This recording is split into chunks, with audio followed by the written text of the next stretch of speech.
Assalamualaikum warahmatullahi wabarakatuh. Saya Mufasiro sebagai tenaga teknis kefarmasian Klinik Cipocok Medical Service. Di sini saya akan membahas bagaimana cara penggunaan obat saat puasa. Selama bulan Ramadan, pola minum dan makan akan berubah. Waktu yang leluasa untuk minum obat yang tadinya 24 jam berubah menjadi 10,5 jam. Bagaimana agar efek terapi obat menjadi optimal? Kita simak videonya. Perlu diperhatikan, tidak semua obat bisa membatalkan puasa.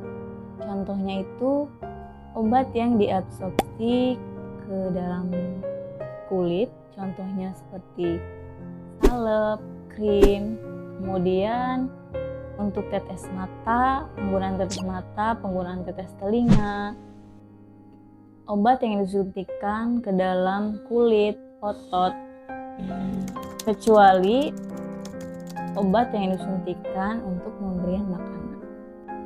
Kemudian penggunaan obat kumur selama itu tidak tertelan, dan penggunaan obat pada vagina atau suppositoria lainnya.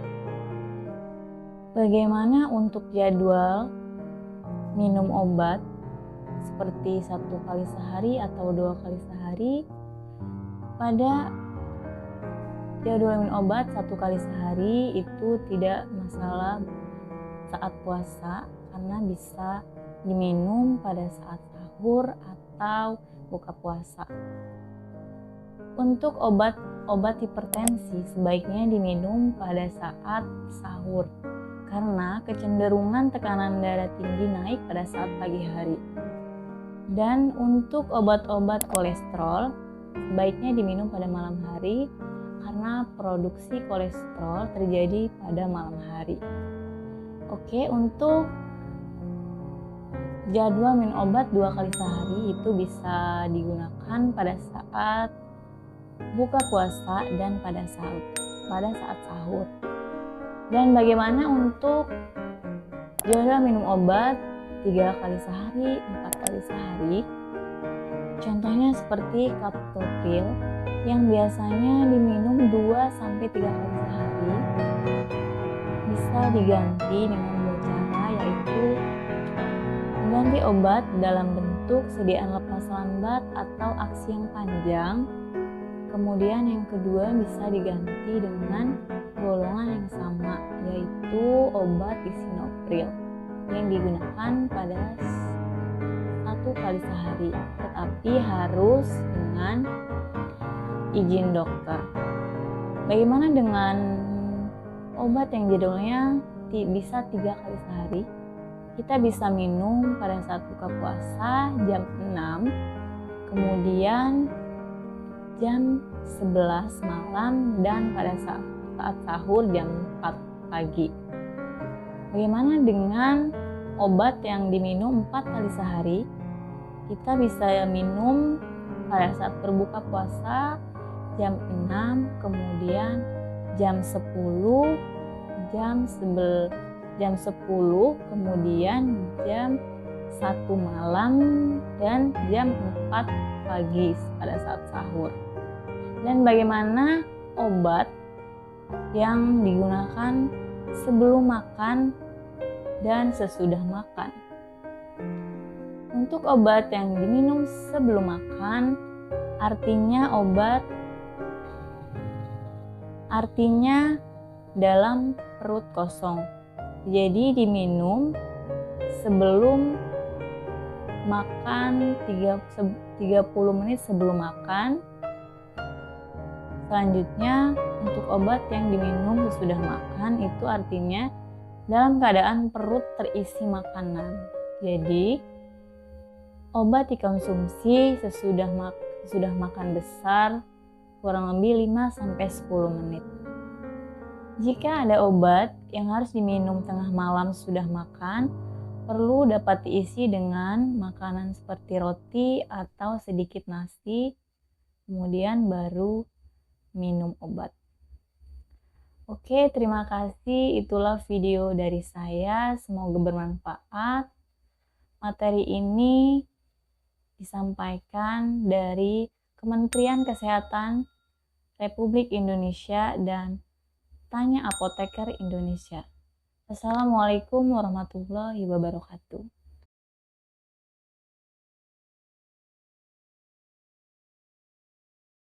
Assalamualaikum warahmatullahi wabarakatuh. Di sini saya Dr. Nur Halimah. Saya akan membahas tentang diabetes mellitus yang biasa disingkat dengan DM.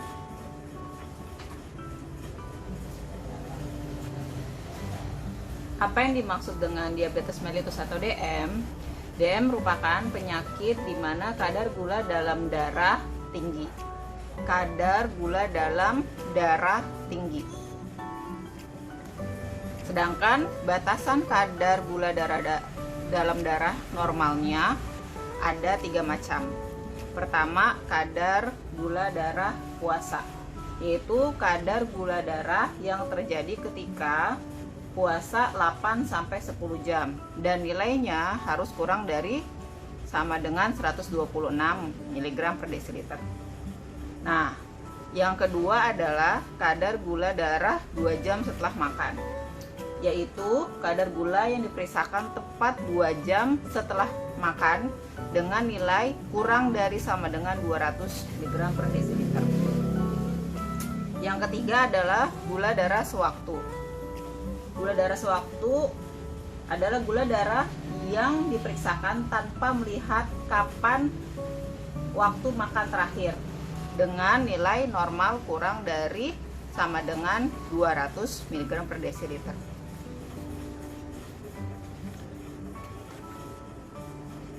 DM sendiri terdapat 2 tipe. Tipe yang pertama ini biasanya diderita pada pasien dewasa muda atau anak-anak. Sedangkan tipe 2, tipe yang akan kita bahas, tipe ini adalah bentuk yang lebih umum dari diabetes mellitus. Kurang lebih 90% tipe ini terjadi di Indonesia. Nah, untuk faktor resiko penyakit diabetes mellitus ini ada beberapa. Ada faktor yang bisa dirubah, ada faktor resiko yang tidak bisa dirubah. Kita masuk ke faktor resiko yang bisa dirubah sendiri dulu ya. Yang pertama adalah faktor resiko kegemukan. Yang kedua adalah faktor aktivitas fisik yang kurang. Hal ini termasuk olahraga yang kurang ya. Yang ketiga, faktor kolesterol yang tinggi. Yang keempat, faktor tensi yang tinggi, lebih dari sama dengan 140/90. Yang kelima, riwayat penyakit jantung sebelumnya. Yang keenam, intake atau tinggi asupan gula. Nah, keenam hal ini adalah faktor risiko yang sebenarnya bisa dirubah. Nah, 2 yang lain adalah faktor resiko yang tidak bisa dirubah. Yang pertama adalah adanya riwayat keluarga dengan diabetes sebelumnya, contohnya misalkan ibunya atau ayahnya. Yang kedua adalah usia lebih dari 40 tahun. Nah, 2 hal ini tidak bisa dirubah. Kemudian di sini saya akan membahas kenapa di dalam darah terdapat gula.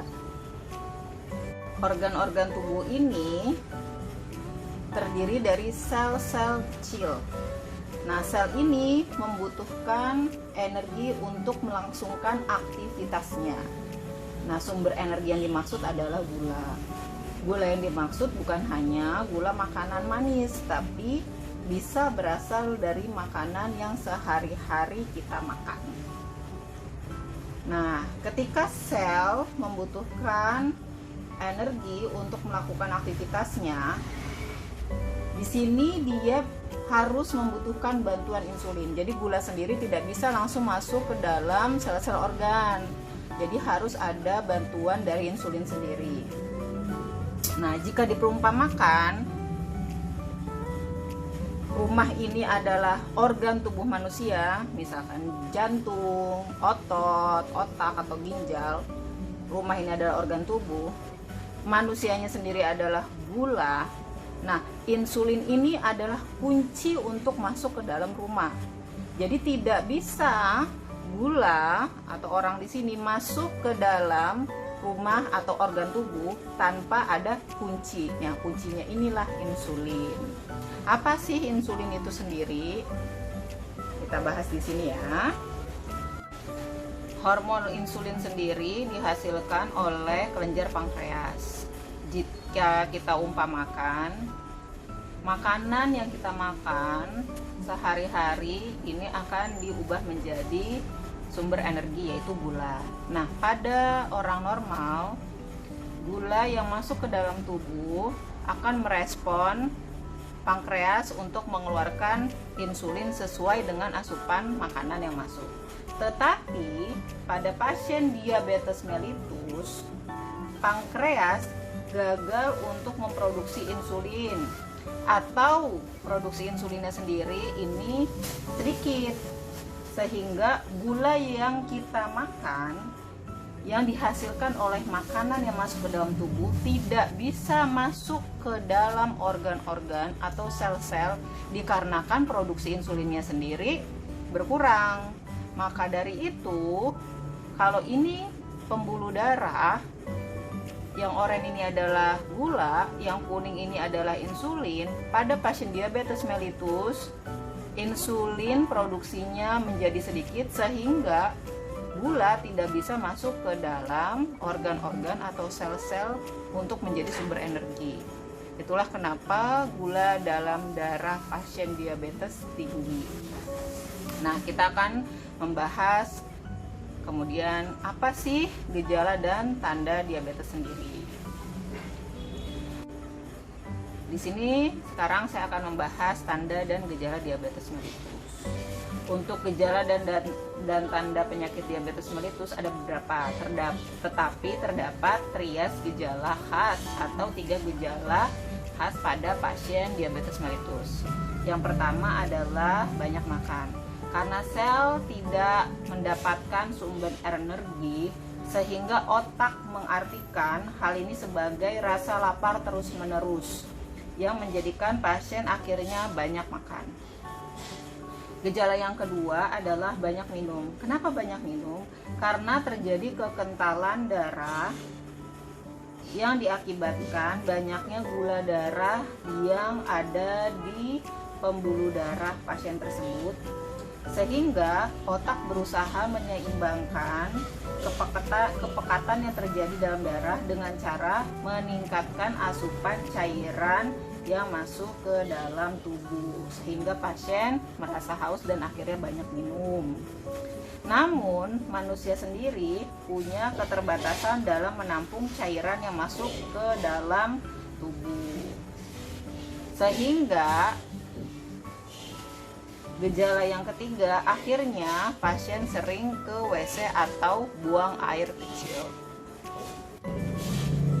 Apakah diabetes mellitus bisa terjadi komplikasi? Tentu saja bisa. Salah satunya bisa terjadi kerusakan di pembuluh darah otak yang akhirnya bisa stroke. Kerusakan di pembuluh darah jantung yang akhirnya pasien menderita penyakit jantung. Yang ketiga di sini kerusakan pembuluh darah yang ada di jaringan-jaringan, termasuk biasanya di kaki. Maka dari itu kadang ada pasien beberapa yang terdapat luka di kakinya yang kadang sukar untuk sembuh. Yang keempat, terjadi percepatan penyakit katarak atau bisa juga terjadi kebutaan. Yang kelima, terjadi kerusakan di ginjal. Itu adalah beberapa komplikasi yang terjadi pada pasien diabetes mellitus. Nah, untuk itu, untuk menghindari terjadinya komplikasi penyakit diabetes mellitus, kita harus melakukan treatment atau tata laksana diabetes mellitus secara benar. Bagaimana caranya? Yang pertama, harus minum obat secara teratur, dan ini tidak bisa beli obat sendiri. sesuai anjuran dokter atau petugas kesehatan. Yang kedua, makan makanan sehat dengan mengurangi asupan gula tentunya, mengurangi lemak dan asin. Yang ketiga, aktivitas fisik harus teratur termasuk olahraga sesuai dengan kebutuhan masing-masing. Yang keempat, nah ini yang paling penting, check up rutin gula darah dan konsultasikan kepada petugas kesehatan. Jadi tidak bisa tuh hanya dengan minum obat teratur, makanan teratur, olahraga teratur, tapi gula darahnya sendiri tidak terkontrol. Sekian penjelasan tentang penyakit diabetes mellitus. Terima kasih atas perhatiannya. Wassalamualaikum warahmatullahi wabarakatuh.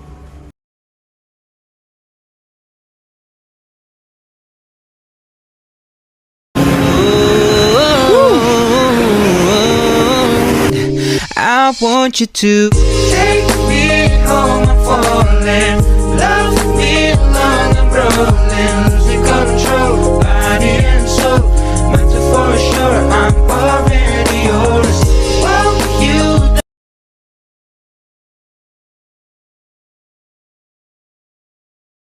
Teman-teman, saya Nisa. Nisa akan berbagi informasi bagaimana menjaga kesehatan gigi dan mulut.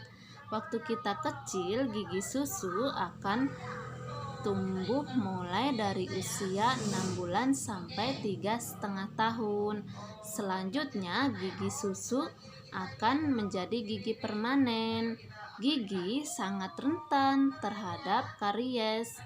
Karies adalah kerusakan pada jaringan keras gigi yang diakibatkan asam yang diproduksi oleh bakteri.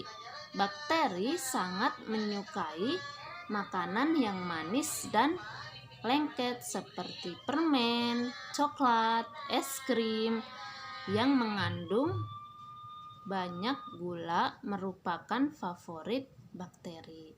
Nah, ketika kita tidur tanpa menggosok gigi, kuman akan bekerja merusak gigi dan gigi akan berlubang menjadi sakit.